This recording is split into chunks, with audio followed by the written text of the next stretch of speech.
بھائی نے کوشچن کیا کہ اگر کسی نے قربانی میں حصہ ڈالا ہو تو اس کے بال اور ناخن، اس شخص کے لیے بال اور ناخن کے کاٹنے کا کیا حکم ہے، کب سے یہ نہ کاٹے؟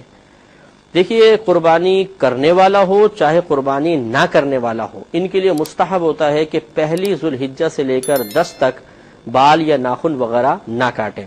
نبی کریم صلی اللہ علیہ وسلم سے ایک شخص نے پوچھا، یا رسول اللہ صلی اللہ علیہ وسلم، مجھے ایک شخص نے میرے پاس ایک جانور رکھوایا ہوا ہے، میرے پاس تو کچھ نہیں ہے کہ میں ذبح کر سکوں، کیا میں اسی جانور کی قربانی کر لوں؟ رحمت کونین صلی اللہ علیہ وسلم نے فرمایا کہ نہیں، یعنی وہ تو ایک امانت ہے، عاریتاً تمہیں دیا ہے، اس کی قربانی تم نہ کرو، بلکہ شاید فرمایا اگر تم اپنے